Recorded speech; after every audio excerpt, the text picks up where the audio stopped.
Le 6 juin dernier, les entreprises de notre territoire étaient à la fête.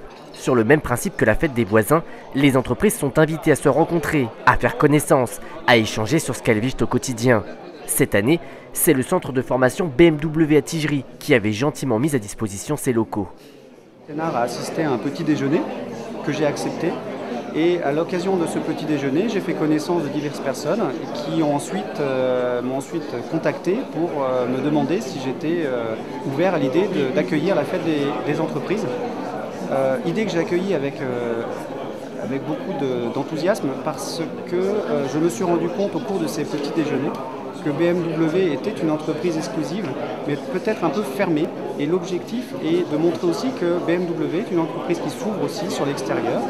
Le SAN de Sénart en Essonne et son président ont répondu positivement à l'appel de la CCI de l'Essonne. Georges Pugin, très actif sur le développement économique de notre territoire, se réjouit de cette initiative.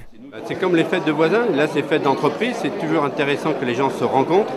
C'est l'intérêt de ça pour que tout le monde puisse travailler ensemble et de savoir qui fait quoi. Et puis comme ça on peut avoir les opportunités aussi dans le développement économique, c'est très important.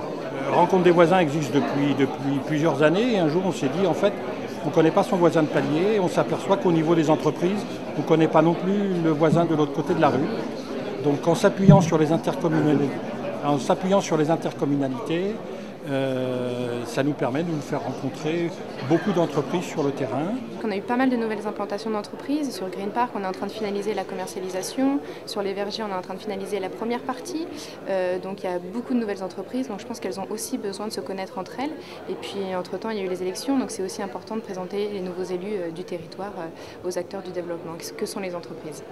Mais les entreprises ne sont pas les seules à voir l'intérêt que représente le dynamisme du développement économique. De nombreuses personnalités souhaitaient s'associer à cet événement, comme Bruno Deprel, le directeur de l'EPA Sénart, ou encore Thierry Mandon, récemment nommé secrétaire d'État à la simplification administrative. Mais les principaux acteurs restent bien les entreprises qui font vivre notre territoire et lui donnent une attractivité. Elles souhaitent bien entendu pérenniser ce type d'opération. Ça permet effectivement, la première chose c'est de rencontrer ses voisins, qu'on n'a pas toujours l'occasion de connaître. Et ça fait effectivement de la publicité pour nos différentes sociétés, ça permet d'échanger, de créer des liens et d'effectuer des synergies entre différentes entreprises. On peut être chef d'entreprise, avoir une très bonne équipe, avoir du très beau matériel et faire en sorte que votre entreprise marche bien.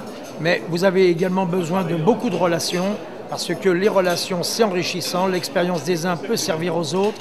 C'est autour d'un buffet que chacun a pu ensuite profiter d'un moment de convivialité et prendre le temps de faire connaissance. Par tirage au sort, des lots ont été remportés, notamment des journées d'essai de voitures grâce à BMW et la diffusion de portraits d'entreprise offerts par la radio locale Radio Réseau.